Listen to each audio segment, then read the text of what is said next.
Hey, what's up guys? I'm back with another video. This time it's for Warframe, and I'm going to go over a weapon for a change, and it's going to be the Mios. This weapon is so much fun. If you haven't tried it, give it a shot, but it's a whip, and it's a ton of fun.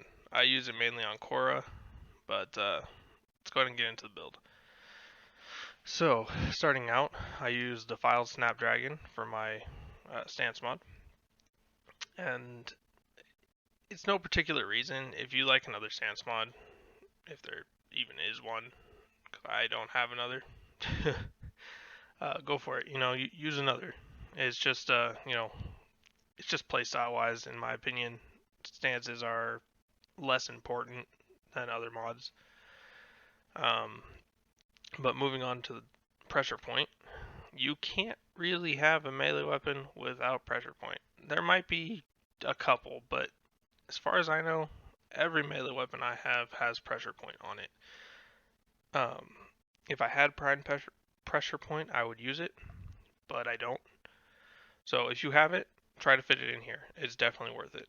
So with just regular pressure point, if you don't have primed, it's plus 120% melee damage. So that's really good even without it being primed.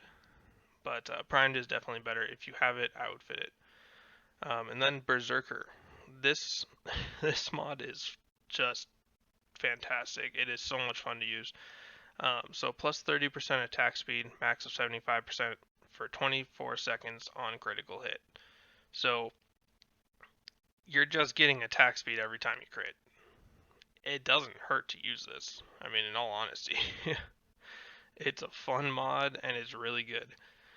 Next is Virulent Scourge, plus 60% toxin, plus 60% status chance. So we mostly use this for the toxin, since we also use Condition Overload. And Condition Overload is a very important mod with this because you're getting plus 120% melee damage per status type affecting the target. So with Virulent Scourge, we have Toxin. Okay, and then we have more status chance, which our status chance right now with just what I have here is 65%. So while it says 60% status chance, that doesn't necessarily mean it's 60% straight up going into this. But if I were to take it off, I go down to 50%. So it looks like it's about 15%, which is, that's a good amount. It is a little misleading since it says 60%, but either way, 15% is still a great amount. Next is Fury. If you have Prime Fury, go ahead and use it. You will have to Forma again to fit it, but I would definitely use it if you have Prime Fury. So plus 30% attack speed, really good. And the only reason you would have to Forma again is if you're using both Prime Pressure Point and Prime Fury. Right now I have two Formas.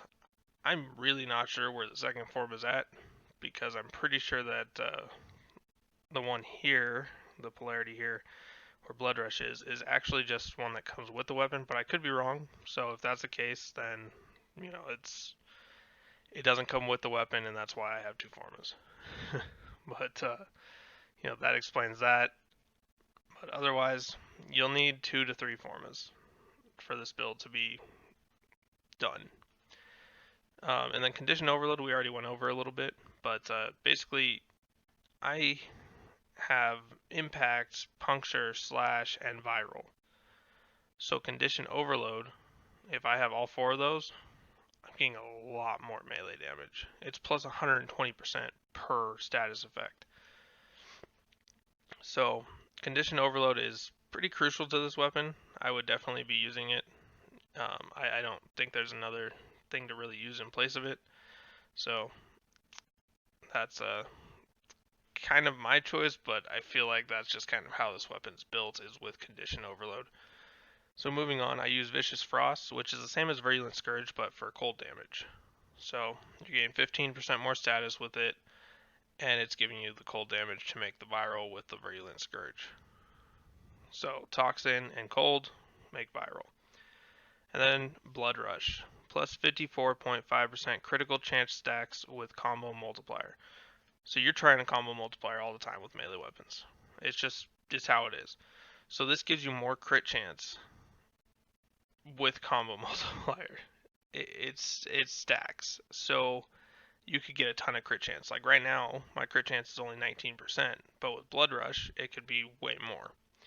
So Blood Rush is just too good of a, it's just too good of a mod to pass up. It really is. It's too good on this weapon. I don't have another thought for something else. And actually, let's go back to the Vicious Frost and Virulent Scourge. So those, you can actually switch out the element or the status for whatever you want. So if you want heat and electric, that's fine. If you want cold and heat, that's fine. You just want at least two so that you make either like viral, radiation, blast, magnetic. You want it to make something. So just make sure you have two different statuses. I use toxic and cold because I like viral. Viral is really good. It's not necessarily the only thing to do though. So do what you like. You know, you're using this weapon to have fun. So it's up to you. The weapon is really good. So just have fun with it, enjoy it, and pick what you want for the status. Anyways, going on to Drifting Contact. Plus 10-second combo duration, plus 40% status chance. So this gives us about 10% status. And it makes our combo duration last longer, which is great for Blood Rush. So these two kind of coincide together, Blood Rush and Drifting Contact. So it's just going to be really helpful. You're going to have crit, you're going to have attack speed, you're going to have tons of statuses. Overall, the weapon is just fun. And on top of that, it's a really strange whip because it's a big bladed whip. So it's just fun. You know, if you enjoy the weapon, just let me know in the comments below. If you have a different way that you would build it, let me know. And you know, I'll check it out. I'll give it a shot and let you know what I thought. I'm always happy to hear, you know, that something worked for someone. So just let me know. And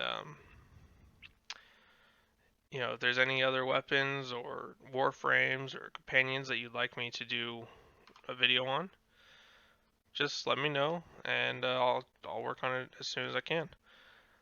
And with that, if you guys like this video, hit that like button. If you guys want to see more content like this, hit that subscribe button. I do a video every Thursday and Sunday. Sunday is for warframes, Thursday is for other games. And as always, thanks for watching. I'll see you guys next time.